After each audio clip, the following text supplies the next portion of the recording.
Joining us now for more is that Nebraska congressman who you just saw there taking tough questions from his constituents, Republican Representative Mike Flood of Nebraska. We thank you so much for joining the show, Congressman. It's estimated there were hundreds at your town hall last night, and one of the attendees told our affiliate there, when you start to get 300, 400 people, and the majority of them are unhappy, that should start to send a message, as you just heard them tell you, to grow a spine. What was your top takeaway from hearing so many of your constituents seemingly angry last night?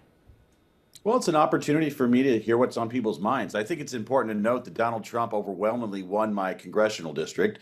He overwhelmingly won in Nebraska, and he is extremely popular in the state of Nebraska. These are the same couple hundred people that showed up at a town hall I had earlier this year, but I'm glad they came. We had a good conversation about a lot of different topics, and despite the video that you've seen, there were times during last night's town hall that we found agreement, and we were all on the same page. So, by and large, we have to remember that this is a process, and it only gets better by communicating. It only gets better by showing up in the town square and having a back and forth with the people you represent. If you're not doing that, you don't really have the full appreciation of how some people feel. A preliminary analysis from the Congressional Budget Office found that the budget bill would translate to $700 billion in reduced Medicaid spending, as new eligibility and work requirements could force millions of people off the program. On the trail, Trump promised to not touch Medicaid. You remember that, and told Republicans last week to not, we'll use the word, mess around with it. Do you agree with the Medicaid cuts? I think we protected Medicaid.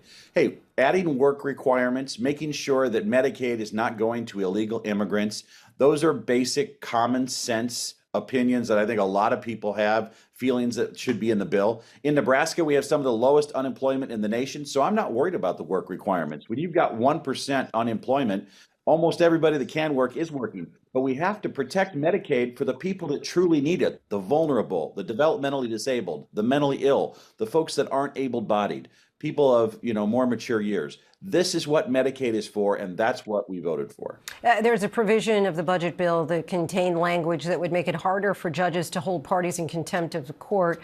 Democrats say it could potentially protect Trump administration officials from any fallout for defying court orders.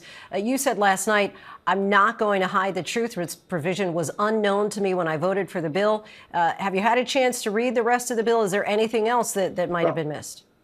To be fair, I reviewed an outline of everything that was in that Judiciary Committee bill, and it talked about procedures for contempt and the federal rules of civil procedure.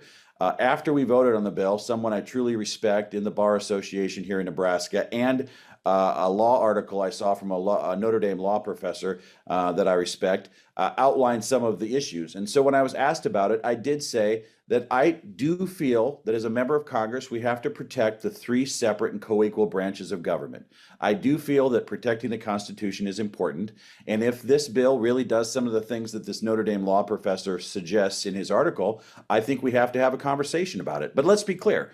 I plan to support the tax cuts. I plan to support President Trump's one big, beautiful bill. We need to get this tax relief done. And now that there's awareness about the section of the bill that we're talking about, I think there will be a discussion about whether it remains in the bill at all. I want to get your reaction on a different note. A federal court a short time ago blocked President Trump's global tariffs, finding that Congress, not the president, has the authority to impose tariffs under most circumstances. Does Congress need to be levying these tariffs and not the president?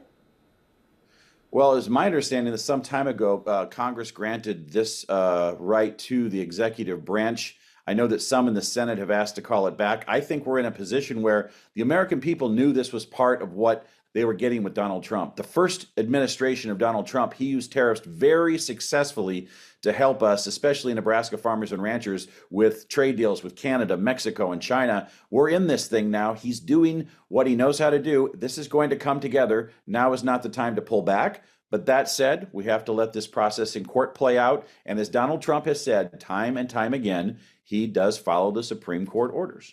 A number of your colleagues have stopped having town hall meetings, I guess perhaps sometimes because of concern of angry constituents.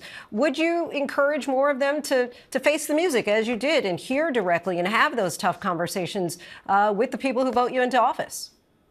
Well, every member of Congress has to do it the way they see fit. And I made a promise when I ran that I'd have town halls. Believe it or not, I get a lot out of them. The first town hall I had, there were a lot of concerns about the VA system. It prompted me to go meet with the VA secretary, Mr. Collins, get the facts. I came back last night with all the facts, and we moved on to other issues. There's only one way for me to do the job that I think I need to do, and that's to put myself in the town square, talk about the things that I've done, how I voted, what I think, let people ask me questions, and then walk away and kind of process what I heard. And I heard a lot of different things last night. I also know that Nebraskans care quite a bit about their country, their patriots. And even if somebody, let's say you're a Democrat and you disagree with me, I still have a lot more in common with you because you are passionate about your country and you want good things to happen. As long as that's the case, we're going to get along. It's the people that don't participate. It's the people that don't vote or think this system doesn't even work for them or nothing works.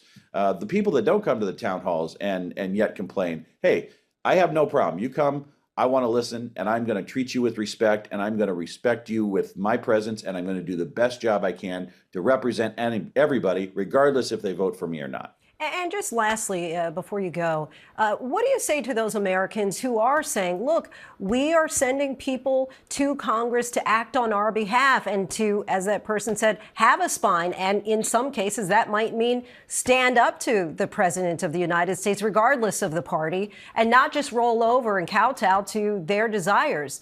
Is there anything that your constituents could say that might make you have a change of heart on some of these issues? Well, first of all, I have a spine. I stand up. I go to bat every single day for my constituents. The difference is I don't do it on the front page of the newspaper or on TV. I go to the White House. I advocate. I tell them this is not working. This could work better. And I've seen results.